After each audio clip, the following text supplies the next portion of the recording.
Baik, yang pertama adalah definisi hutang. Hutang adalah kewajiban suatu badan usaha atau perusahaan kepada pihak ketiga yang dibayar dengan cara menyerahkan aktiva atau jasa dalam jangka waktu tertentu sebagai akibat dari transaksi di masa lalu. Secara umum, utang terbagi menjadi dua golongan, yaitu current liability atau short term liability, atau dalam bahasa Indonesia adalah utang jangka pendek atau utang lancar. Kemudian yang kedua adalah non-current liability atau long term liability, yaitu utang jangka panjang. Jenis hutang sendiri ada dua, yaitu hutang konsumtif dan juga hutang produktif. Hutang konsumtif itu memiliki ciri sebagai berikut. Nilai aset cenderung berkurang, tidak memberikan penghasilan yang sama atau lebih besar dari biaya cicilan utang, kemudian bunga yang relatif lebih tinggi. Kemudian hutang produktif mempunyai ciri sebagai berikut. Nilai aset cenderung meningkat, kemudian dapat memberikan penghasilan yang lebih besar dari biaya cicilan hutang. Yang selanjutnya adalah tujuan manajemen hutang. Tujuan dari manajemen hutang ialah untuk menjamin bahwa perusahaan yang memiliki kecukupan kas, yaitu kesanggupan untuk memenuhi kebutuhan kas sebagai setiap tujuan yang penting bagi kesatuan keuangan jangka pendek dan juga jangka panjang dari perusahaan. Yang selanjutnya adalah tujuan yang lebih spesifik dari hutang itu sendiri. Yang pertama adalah pencatatan dan pengungkapan sesuai prinsip akuntansi. Yang kedua, melalui perencanaan dan pengendalian yang efektif, keuangan yang sehat, dan juga memberi bunga yang wajar. Yang ketiga, tidak menjadikan hutang berlebihan dan sangat memberatkan. Yang keempat, dapat memanfaatkan hutang agar tidak bangkrut. Yang keenam, dapat memanfaatkan hutang untuk meningkatkan kesejahteraan. Oke, selanjutnya saya, Manda Juwita, akan melanjutkan presentasinya. Di slide ini kita akan membahas tentang macam-macam hutang yang terdiri dari hutang jangka panjang dan hutang jangka pendek. Hutang jangka pendek di sini merupakan hutang yang memiliki waktu 1 tahun dalam pelunasannya. Hutang jangka pendek di sini dibagi menjadi beberapa jenis. Di antaranya adalah hutang dagang. Hutang dagang adalah hutang yang timbul akibat terjadi pembelian barang dagangan. Yang kedua adalah hutang wesel. Hutang wesel adalah janji tertulis untuk membayar sejumlah uang tertentu pada suatu tanggal tertentu di masa depan dan dapat berasal dari pembelian, pembiayaan, atau transaksi lainnya. Yang ketiga adalah penghasilan dibayar di muka, di mana biaya-biaya yang sudah terjadi tetapi belum dilakukan pembayarannya. Yang keempat adalah hutang jangka panjang yang segera jatuh tempo. Sebagian hutang jangka panjang yang sudah menjadi hutang jangka pendek karena segera jatuh tempo pembayarannya. Yang kelima adalah biaya yang masih harus dibayar, merupakan penerimaan uang untuk penjualan barang atau jasa yang belum terrealisasi. Selanjutnya, macam-macam hutang yang kedua adalah hutang jangka panjang, yang merupakan hutang yang memiliki waktu pembayaran lebih dari 1 tahun sejak tanggal neraca dan sumber-sumber untuk melunasi hutang jangka panjang yang bukan bersumber dari aktiva lancar. Sama seperti hutang jangka pendek, hutang jangka panjang di sini juga memiliki beberapa jenis. Yang pertama adalah hutang obligasi. Obligasi merupakan instrumen keuangan yang dikeluarkan oleh perusahaan dan dijual ke investor. Yang kedua adalah saham. Saham merupakan bukti kepemilikan suatu perusahaan. Pemegang saham memperoleh pendapatan dari dividen dan capital gain. Yang ketiga adalah hipotek. Hipotek merupakan instrumen utang dengan pemberian hak tanggungan atas properti dan pinjaman kepada pemberi pinjaman sebagai jaminan terhadap kewajibannya. Yang keempat adalah hutang dari lembaga keuangan. Pinjaman dari lembaga keuangan memiliki karakteristik adanya amortisasi dan jaminan. Pinjaman langsung dibayar dengan cara amortisasi, yaitu secara bertahap sehingga akan mengurangi beban pembayaran yang besar jika dilakukan pelunasan sekaligus. Yang kelima adalah saham preference. Saham preferred merupakan bentuk saham tetapi memiliki karakteristik obligasi.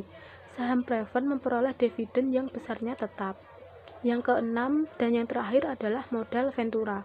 Modal ventura merupakan bentuk penyertaan modal dari perusahaan pembiayaan kepada perusahaan yang membutuhkan dana untuk jangka waktu tertentu. Selanjutnya adalah perspektif terhadap keputusan pengambilan dan penambahan utang. Perspektif manajemen perusahaan utang dilihat sebagai sumber dana alternatif yang mampu memberikan solusi bersifat konstruktif baik secara jangka pendek maupun jangka panjang.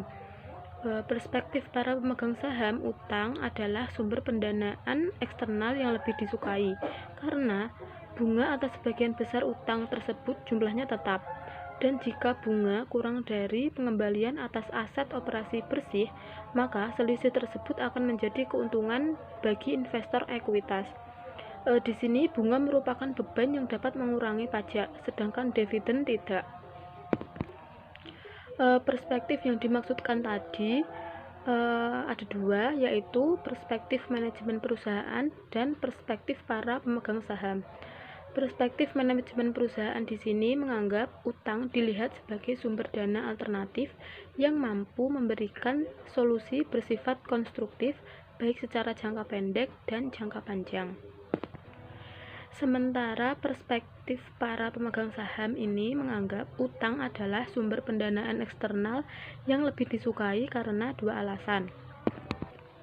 Alasan yang pertama adalah bunga atas sebagian besar utang itu jumlahnya tetap, dan jika bunga lebih kecil daripada pengembalian tersebut akan menjadi keuntungan bagi investor ekuitas. Yang kedua adalah bunga merupakan beban yang dapat mengurangi pajak, sedangkan dividen tidak. Selanjutnya, beberapa permasalahan yang dihadapi oleh pihak perusahaan dalam hubungan dengan current liabilities. Permasalahan itu ada 5. Yang pertama adalah kondisi keterlambatan dalam membayar cicilan bunga kredit kepada pihak perbankan, leasing, dan sejenisnya secara tepat waktu tiap bulannya. Yang kedua adalah kondisi timbulnya keterlambatan membayar utang dagang yang berakibat pada turunnya kepercayaan perusahaan di mata mitra bisnis.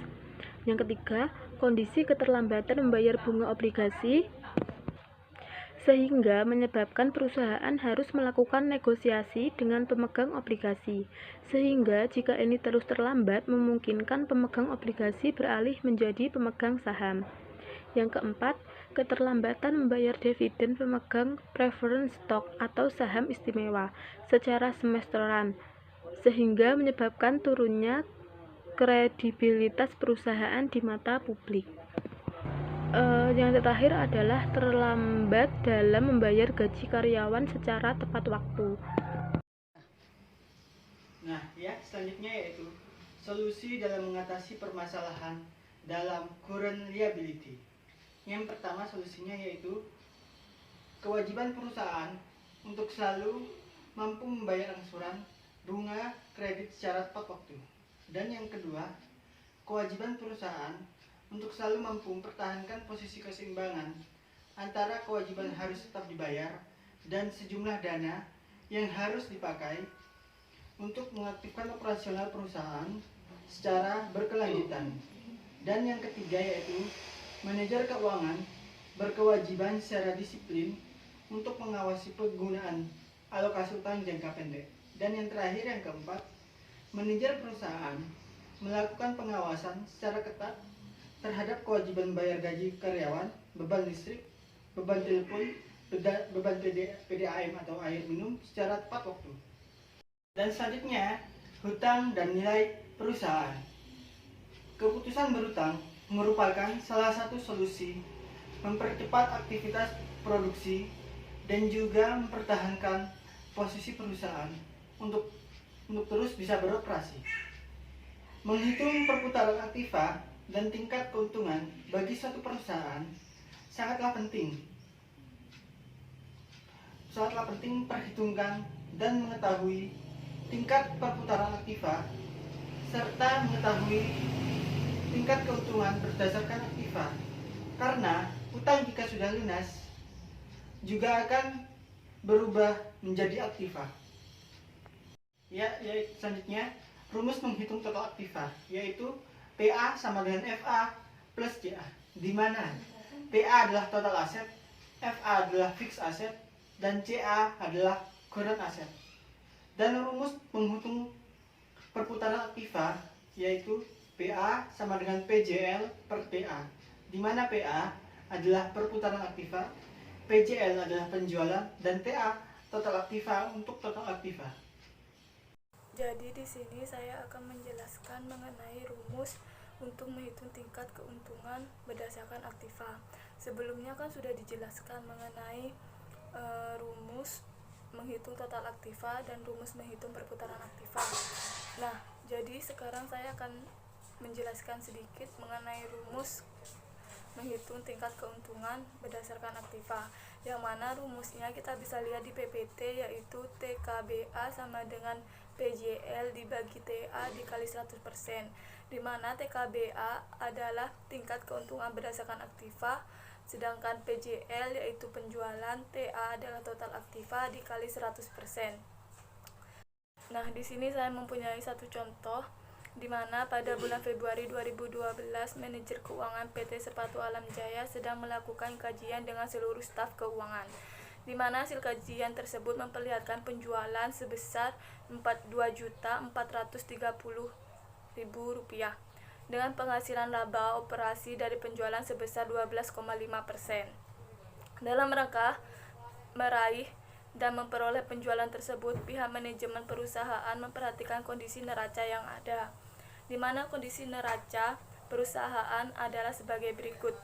Lebih jauh diinfokan bahwa dari jumlah tersebut Rp 52 juta adalah aktiva likuid, sehingga berdasarkan data di atas diminta untuk menghitung perputaran aktiva perusahaan dan tingkat keuntungan berdasarkan jumlah aktiva yang dimiliki.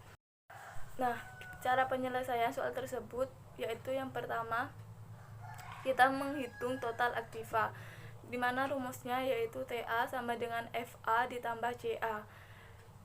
TA sama dengan Rp1.250.000 ditambah Rp520.000 sama dengan Rp1.770.000.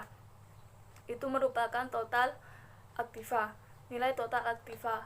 Selanjutnya kita dapat menghitung perputaran aktiva perusahaan sebagai berikut. Rumusnya yaitu PA sama dengan PJL dibagi TA, di mana jumlah PA yaitu Rp2.430.000 dibagi Rp1.770.000 sama dengan 1,37.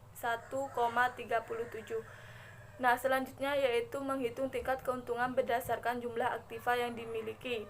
Rumusnya yaitu TKBA sama dengan PJL dibagi TA dikali 100%, di mana nilai PJL yaitu Rp2.430.000 dibagi Rp1.770.000 dikali 100%, yaitu dengan nilai 137%.